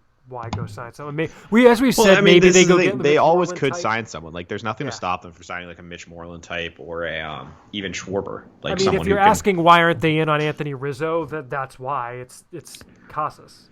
But the thing is, who knows? Maybe they do sign him to a 1-year contract. Like, I think it's tough to say that they're comfortable with Dahlbeck because the offseason is not complete. It's half over, or it's not even half over probably. Who knows? What does half even mean? Exactly. Like, we won't know. Like, I think that's a better discussion or something that we can kind of address once those rosters kind of are finalized and spring training gets going. After that initial, whatever it's going to be 2-week window after the lockout ends of, the flurry of transactions that go down. Because, we don't know that they're comfortable with Dahlbeck. They might not have just got around to it because it was pretty clear that their plan before the lockout was they wanted to get pitching because pitching was moving quickly. We saw it. The pitching market moved very quickly. Guys were signing left and right. The Red Sox signed the guys they did. In the last minute, they swung that trade for the bat. But, I don't think we know for sure that they're comfortable with Dahlbeck. Mm-hmm. And then his follow-up is Chaim Bloom manipulated the service time at Tampa Bay. Would he do the same here? First note, just because I see a lot of what Chaim Bloom did in Tampa Bay. He wasn't the GM. He wasn't in charge in Tampa. No, that was Eric Neander. I don't know. Look, what Tampa did is maybe indicative of the types of things Bloom might think or do, but he was not the GM. That said, every team manipulates service time. You're stupid if you're not. Yeah, and I don't think Tampa was that egregious at it. There's no, look, there's teams that I would consider way more egregious than them because look at Wander last year. If they were going to manipulate service time, they just wouldn't have called up Wander last year, but they did, and he obviously was awesome. But right. I don't, that or even Bloom wasn't there, so maybe. Yeah, Bloom was but I don't I don't really think of them as one of the biggest culprits of manipulating service time. Well, and it's like, what does manipulating service time even mean? That is the other question, yeah. Right? Like, I mean, yeah, there are obvious instances of like the Chris Bryant situation that led to his lawsuit. That was clearly manipulating service time. Right. And I think the thing though with like the Bryant situation or even like the Kellenic one from last year that got all that play, at the end of the day, what was it, like a month, right? And don't get me wrong, for the player, it's awful. It sucks. Like they have an extra year under the team. But if you're like a team, and we've talked about this, I under the current system, I don't blame the teams for doing that. It's in their best interest to do it. And good for the teams like the Reds who call up Jonathan India on opening day and play him all year. Yeah, right? exactly. Or I think it was did the Phillies do it with Baum, or who was the other guy that the team just didn't care? I was trying to think. I can't. But India's a good example. But like there are teams that do that too. And India was rookie of the year, had a great year, but in 6 years or something, will the Reds care that they don't have that extra year? Maybe. Maybe they'll re-sign him. Who knows? But it's one of those things where, unfortunately, because of how the system is structured and how lopsided it is towards the owners, the players, they've created a model which incentivizes that. And I don't think you can blame the teams for doing it when it's in their best interest for, creating a long-term competitive team. You know how you get, I don't even know if this would work. You're always going to have this in a system where there is the minor leagues and the major leagues, and you want to base free agency on how much a player plays in the majors. Mm-hmm. The way you would get rid of this is if a player signs a contract, and this is probably why the owners offered this, although it has significant issues. It's like the only way you get rid of this is a player becomes a free agent at a given age. Or the other a certain number of years after signing. Yeah, the problem with this, and this is the debate though, and the problem is because I agree. I know you have people signing at 16, you have people signing at 18 or 19, and then you have people signing at 22, 23 for the most part, like signing 21 their or 22, I would say. But seniors can be 23. I guess, 22. But I guess. Okay, so you have basically 3 time windows of players entering professional baseball for the first time, and if you just do the age cutoff, you run into the situation where if you're a college guy, you won't only be with the team for 5 years. Whereas if you're an international player, you're with them 10, 11. Let's say it's 28 is the cutoff. Yep. College guys will be 6, 7 years with a team. International guys are 12. Yeah. It's just the problem with that is They're not only that, guys get through the farm system quicker than others. Exactly. And that's the thing that's hard is, and this is the thing that I do sometimes, not everything is manipulating service time. There are definitely players who it's pretty clearly is, but there are other players who just weren't ready for the big leagues. And we've seen, how many times have we seen a top prospect come up and struggle their first year? Maybe they weren't ready at that point. Mm-hmm. There's no it's not like the other sports where the rookies or the first year guys just come in and are, if they're going to be, their player or not in their first year. In baseball, development is not linear. Everyone takes different amount of times and takes different paths to reach the big leagues. I mean, we saw it this year with the Braves. Look at Tyler Matzik. Tyler Matzik was out of baseball for 3-4 years and then came back. Right. And he was a first round pick. I think he was the 7th pick overall. Yep. You can't just assume that because a guy's a high draft pick, he'll be ready for the big leagues in 2 years, be starting by his 3rd year, be an all-star by his 4th year. That's just not how it works. Everyone is going to take different amount of times to reach their potential, and that's why it makes it so hard to find a one-system-fits-all approach. I guess realize Mark's other question, what does Casas need to do in the spring to start the year with the big league team? I would say it's everybody gets hurt and there's no free agents available that makes sense. I don't think there's anything he can do. Yeah, I mean, I don't think it's likely he starts there, but who knows? We'll see what happens in spring training. Well, I think the reasoning is he would have to play out of his mind. He would have to be absolutely out of his mind, and they're worried about, or Dahlbeck gets hurt. Dahlbeck is abysmal because I don't think, because the thing is they have to structure the team such that he is not in the majors to begin the year. And so the only way Dahlbeck cracks that is if something happens with the team they have put together. Yeah. So put it that way. Our next email comes from Ethan, and he says, "Hi, Chris and Ian, longtime listener, first-time caller. I'm curious about your thoughts on what the Worcester and Portland rosters are going to look like if the lockout extends into the regular season with several 40-man guys projected to start in AA and AAA. Downs, Groom, Duran, etc." I like this question, Ian. Do you see the Red I do too, actually. I had not thought about this, and this is something Yeah. Do you see the Red Sox signing additional minor league free agents to fill a majority of these spots? Or are there any guys that might get an aggressive push to the upper levels for an extended cameo? I really do like this one, Ian. And the first thing that came to mind for me, if you'll let me jump on it first, is I do think there will be a certain number of guys who. So, for example, are they going to scrap the 120 limit then? No. Why would they scrap that? Well, because if like you have 40 guys locked out, 120 doesn't count guys in the majors. But it counts guys on the 40. Yeah, but they're not going to be assigned to a minor league roster. I guess. I mean, I'm just looking at the affiliates. Like, they're going to be thin if they have to. Well, but there's no Florida Complex League team yet. Oh, okay. So what I was going to say, if you let me finish. Last year, the Portland Sea Dogs had two players in Oscar Rangel and Ricardo Cubejan, who basically spent most of the year on what's called the development list. I've talked about it before, but basically the development list replaced the phantom injured list. Yeah. Where it used to be a guy would go on the IL with a right calf strain, and what it meant is the guy wasn't really hurt. They were just carrying him to be an extra player, and he would get activated and play when they needed him. I think what you would have is guys like that who would be playing well above where they should be, but it would be doing that in the service of filling those rosters. So I think what you would have happen is the guys who would normally get cut during spring training wouldn't get cut. They'd keep them and play them in Portland and Worcester. I'll throw $1 in the cookie jar because I was about to say Pawtucket. Yeah, no, I think you're right. But I think, and they also kept essentially a taxi squad of guys at the complex who really did not belong in the Florida Complex League because they had previously, in 2019, they were in Lowell. And in 2021, they were playing in the Florida Complex League. Osvaldo De La Rosa, Yasel Santana, who eventually went up, Miguel Suero, who may or may not have gone up, Brian Lucas, who didn't go up, a Dennis Batista, who didn't go up. They had a bunch of old guys in the complex who I think those guys would get pushed to Portland. And you know what? Hey, you're going to go out there, you're throwing 45 pitches. If you get through an inning, great. If you get through 2 innings, great.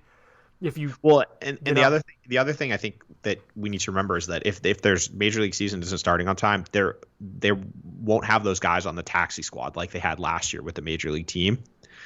So that's, that was taking away 3-4 guys from the AAA roster every year that they won't have to worry about that anymore. So I guess you can that will cancel out some of the 40-man guys who are gone. Well, look at it too. So look at the if you want to look at the actual rosters, right? Yeah, what we have projected right now, AAA obviously would be decimated. AAA's rotation would be a huge issue, and I think that's where they might sign guys.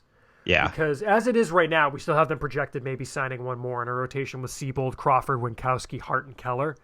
I think you would see them sign guys there. The lineup would be tough because both catchers that are under contract and Wong and Hernandez are on the 40-man. They would certainly. We think they're going to sign at least one more minor league free agent. They have to, if the roster, because they don't have anyone they can call from Portland either. I think they will sign 2 in that instance. And that's kind of what they had last year with Herman and Jet Bandy. Yeah, so that's fine. But then you look at Jonathan. Bandy, losing Aruz and Downs would kind of suck, but you just plug in Fitzgerald and Williams in the middle infield. In the outfield, they lose Jaron Duran. I think that's fine. You just have Stewart, Refsnyder, Cordero in the outfield, and Miesis and Castellanos. So I think they'd be fine in the lineup there, and in the bullpen they'd lose 2 guys in Bizarro and Valdez, whatever.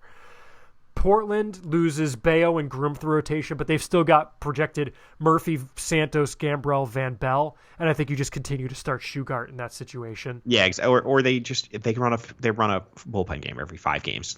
Teams do that all the time anyway. Sure, they could easily do that. Brennan Nail throws 2 innings, Rio Gomez throws 2 innings. Mosquito, that. Or what you do is you run up Yusniel Padron Artiles for a month. Or frankly, I wouldn't be surprised if Brandon Walter made Portland Walter might make Portland. But the thing is, I think if they think he's not ready yet, you don't push him up. No, you just push because of the lockout. Yeah, you're right. Just I knew that's what you meant, but just to clarify. Yeah, so I could see Walter up there. I think Bayo, Murphy, Groom, Santos, Walter, maybe Graham Bell or Van Bell. But you could easily see them starting the year with 5 guys in the rotation that are in the system right now. And the only hitters in the 40-man we have projected for Portland are Rosario and Potts. We don't even have Potts in the starting rotation right now. Frankly, I think Potts is... You know what? Interesting. Oh, I guess they can't make moves. I was going to say, I wonder if they would DFA Potts in order to get him into minor league camp. No, I don't think you can do that. But you can't. But they also let's be honest, they're going to make more than one move after the lockout ends. So some of the current guys are going to get DFA'd. Right. Well, but I'm just saying, like, if they don't have the 40-man guys available for the start of the year is the question, and it's like they can easily plug guys in for Rosario and whatever at bat spots is going to get. So Portland's not an issue. I think Worcester would be a bigger issue. Worcester's an issue, but I think you're right that they do have they'll go out and sign minor league free agents. But I hadn't really thought about that. That is an interesting kind of discussion point. Yep. And it's definitely something as the thing goes on, we'll have to talk about, like, there are certain guys I think that missing the time is going to impact more than others of the 40-man prospects, and I think that's kind of an interesting discussion for when we reach that point where spring training starts getting delayed. Yeah. I mean, if the guys in the 40, like you said, if Bayo and Groom show up later than the other guys in minor league camp. Well, because there's a whole carryover effect that I don't think we've been like that, because I think everyone's focusing on the, like, obviously rightfully so on the major league aspect of it, but like the minor league guys are the ones who are getting screwed the most out of anything. They don't make major league money. Like, guys like Bayo and Groom are not on, like, major league salaries, or, they don't get the major league benefits. And I'd be interested to know, actually, if they're going to be getting, like, lockout pay like the other guys on the... I mean, I'm sure they'll get something, but it's like, Groom got first-round money. Bayo signed for $28,000. Like, exactly. Like, is Bayo getting, like, 40-man money during the lock? Like, how is that working? I'm interested. I'm actually curious about that. I might try to find out that. But so we should look into that. But, I mean, it's very, very interesting question. But it's just going to set, like... those guys are set back, and there's no way to, like, if they miss all of spring training, for example, like minor league spring training, like, that's not good. I think what you would do with those guys is hold them back to start the year. I mean, you have to, but then it's like, that sucks. Like, Brian Bayo is someone who could be up at the major league level at the end of this year if he started the year, and had a really good season. Like, Jay Groom is coming off his first healthy season of his career, basically, and like, is he just gonna sit the first, he's gonna have to sit the first 2 months while he ramps back up? Like, that's the kind of stuff we'll have to discuss as we start, like, getting closer to spring training, everything, because there are definitely guys I think it impacts more than others on the Red Sox 40-man. Yep. And there's one more question that we got from Austin. He says, "Hey guys, it's the same thing. Which team are you most excited to watch this season?" So a lot of people wanted to know that one. I would say Greenville or Salem. And and I'll say the same thing I said. If if the major league season is delayed or whatever, go check out your minor league affiliates. Go to whichever one is closest to you. Oh, yeah. If you're not near a Red Sox affiliate, go check out someone else. Like, there's going to be fun prospects on display. Minor league games are a lot of fun. They're very affordable. And if you're if you're near Red Sox affiliates, the Worcester ballpark's gorgeous. Greenville's a fantastic time. Salem's a lot of fun. Great views of the mountains. Portland's obviously a fantastic city to visit. Like, just go to minor league games. You can still get your baseball fix there. Absolutely. Well, thanks for the questions, everyone. And again, it's podcast@soxprospects.com. Hit us up with your emails, and we'll talk about them. On that note, Ian, let's send this one home. We want to thank you all for listening. Thank you to our supporters on patreon.com/soxprospects that are $5 level Patreon supporters. We shout them out every episode, and those would include Kyle C., Tyler Woodrow, Jeff Trainer, David Nardone, Tim Harding, Bill Stanton, Deb Kendall, Evan Kirkwood, Hurricanes 1, Chris Fox, James O'Hara, Nathan Kenyon, Andrew Wally, David B., Ben Burnett, Al Mendel, Kevin Katrides, Ben NRI, Paul Denyer, Lendl Martin, Cassandra Bukta, James P. McMahon, Stephen Gregory, James Bailey, Andreas Gilstrand, Corey Perrick, Forrest Perkins, Mark Herman, Aaron Meta, Jeff Harwood, Jimmy Mountain, Brian Cowan, Dusty G., Pavel, Jordan Shabbat, Jeffrey Scruggs, Nicholas Staropoli, Bob Introne, Mike Kawano, Chris Beaulier, Curtis Waltman, Michael Stewart, Keith Fox, Caleb Farron, John Kane, Andrew K., Tim Ware, Michael Murphy, and Kyle Sanborn. Thank you all for your support. Follow us on Twitter. Follow Ian at Ian Cundall. That's IANCUNDALL. Follow me at SP Chris Hatfield, and follow the site at Sox Prospects. I should note, Ian, we are about to start up our annual SP60 countdown, counting down the top 60 prospects in the system. Check out our new updated rankings, De Leon, Encarnacion, a couple of movements, things in there, and you can follow along on Twitter and Instagram. Shout out to Ed Hand and Brian Lombardo, who are helping us out with that project. I think that's everything, Ian. Keep your eyes out for the next episode. We should be back a little quicker than we were last time. Maybe trying to work on getting some interviews. We'll see what we can do while things are locked out and maybe not moving quite as much as we would like. But thank you all for listening. We'll be back in your eardrums soon.